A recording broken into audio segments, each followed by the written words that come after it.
You don't watch history. You become it. You don't watch history. You become it. Today you are Cleopatra, the queen Rome could not control. But you are not the most beautiful woman in history. That story was written to make you smaller. You are not a decoration in Caesar's life. You are not a tragic lover in Antony's downfall. You are not the exotic queen Rome painted in its propaganda. You are a ruler, a strategist, a survivor, the last queen of Egypt, standing between your kingdom and the most dangerous machine the ancient world has ever built, Rome. Before the legends, before the love stories, before the poison, before the snake, before the golden crown becomes a symbol of seduction, you are a child born into a dying dynasty. Egypt is ancient before Rome is powerful. Your land has pyramids older than Roman myths, temples older than Roman law, gods older than Roman ambition, but by the time you open your eyes to the world, Egypt is no longer the unstoppable kingdom of old stories. It is rich, beautiful, educated, and fragile. Your palace in Alexandria is filled with books, languages, politics, whispers, and knives hidden behind smiles. The city is a jewel of the Mediterranean, but jewels attract hands. And Rome has already begun reaching toward yours. You are born into the Ptolemaic dynasty, a family of Greek rulers sitting on an Egyptian throne. Your ancestors took power after Alexander the Great, but by your lifetime the dynasty is rotten with fear. Brothers marry sisters, family members become rivals. Royal blood does not protect you. It only makes you a target. You learn this early. In your world, the palace is not a home.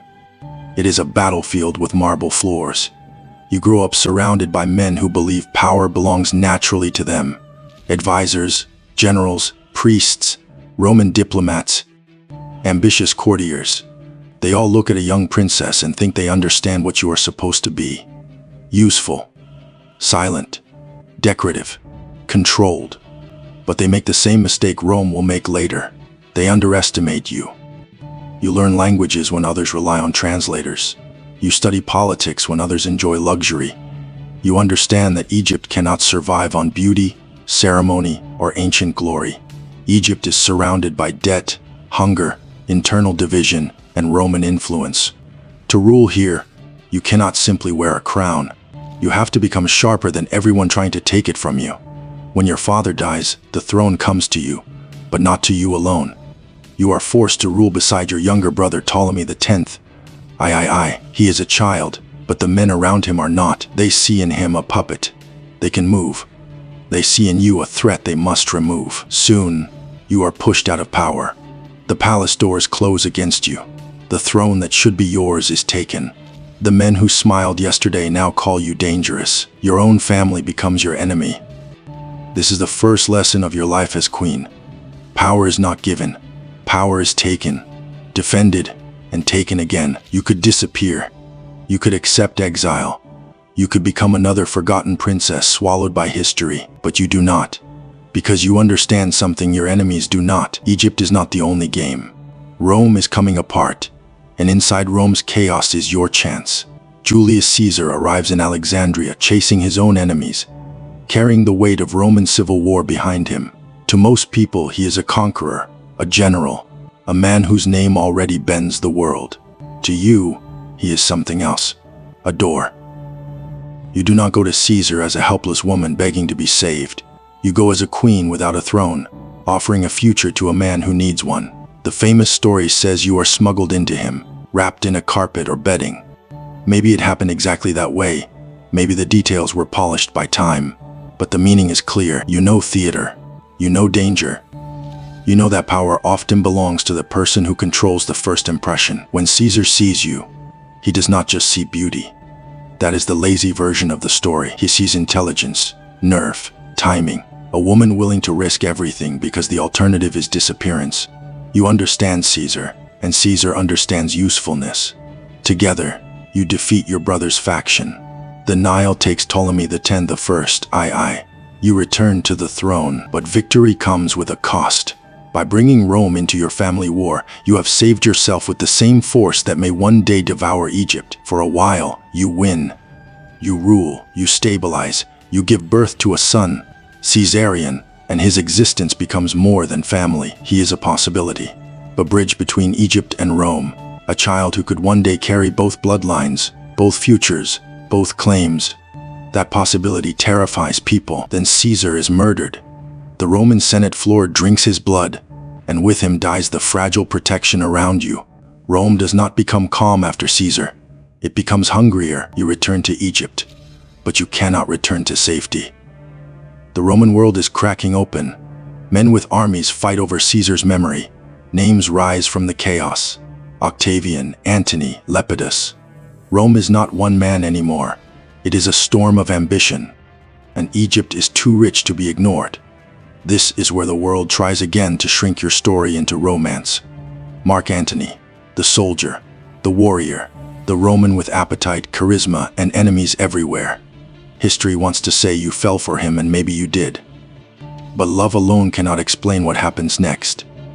You are not a girl losing herself to a man. You are a queen calculating survival in a world where armies decide truth. Antony needs the East. He needs wealth, ships, grain, legitimacy, spectacle. You need protection, influence, time, and a Roman partner strong enough to keep Octavian away from Egypt. So when you meet Antony, you do not simply seduce him. You negotiate with history. You arrive not as a prisoner, but as a goddess. Gold, purple sails, perfume, music, ritual, abundance. Every detail says the same thing. Egypt is not a province waiting to be taken. Egypt is a civilization Rome cannot afford to dismiss. Antony is impressed. Of course he is. But more importantly, he is tied to you.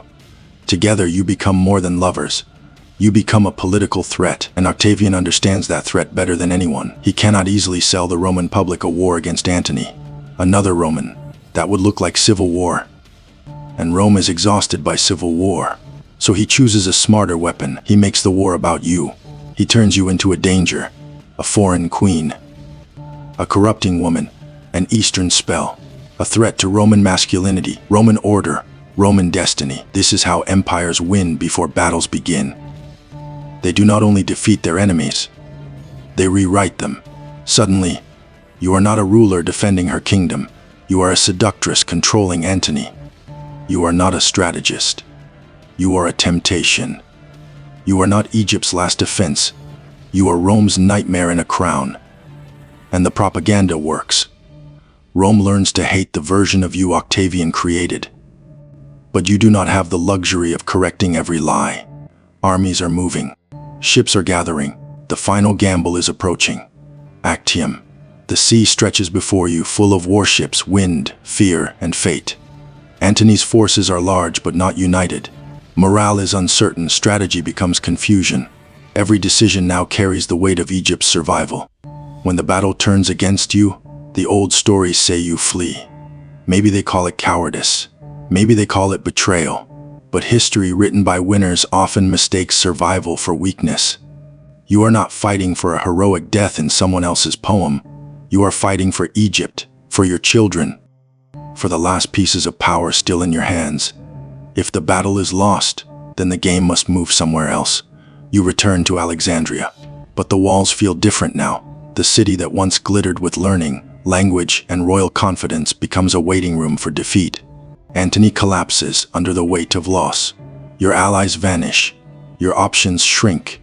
Octavian advances with the patience of a man who knows time has joined his side. You try to negotiate.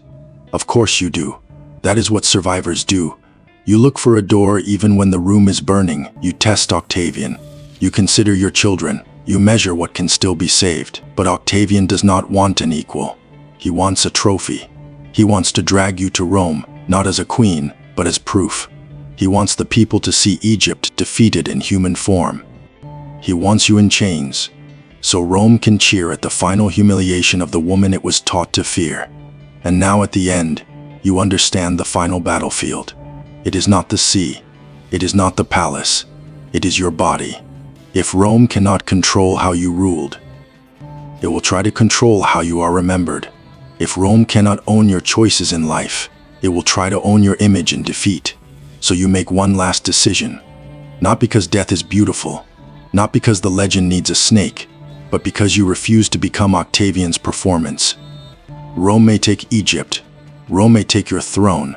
Rome may take your wealth, your palace, your city, and your future. But Rome will not parade you in chains. Your death becomes mystery. Snake, poison, ritual, silence. The details blur because history prefers drama where certainty is missing. But the meaning remains. You choose the ending Rome wanted to write for you and tear it from their hands. Egypt falls. The Ptolemaic dynasty ends. Rome becomes an empire. Octavian becomes Augustus, and the world changes forever. But you do not disappear. That is the part Rome never fully controls. For centuries they try to reduce you. Lover, temptress, exotic queen, dangerous woman, beautiful disaster. But every time they repeat those words, the question returns. If you were only a seductress, why did Rome fear you so much? Why did Octavian need propaganda? Why did poets, historians, politicians, and empires work so hard to make you smaller? Maybe because you were never just a love story. You were the last ruler of an ancient kingdom trying to survive the rise of a machine no single person could stop. You played the game with everything you had: language, wealth, intelligence, motherhood, performance, alliance, risk, and courage, and maybe you lost. But losing to Rome was not proof of weakness. Almost everyone lost to Rome. Your tragedy is not that you failed because you were foolish. Your tragedy is that you were brilliant inside a world already closing around you. So now the question belongs to you. Was Cleopatra a manipulator who gambled Egypt away? Or the last queen brave enough to stand against Rome? Was she destroyed by love? Or by an empire that knew exactly how to turn a woman's power into a scandal? And if history was written by her enemies, how much of Cleopatra do we actually know? Comment below, because this story is still being rewritten. And remember, you don't watch history, you become it. Today you were Cleopatra.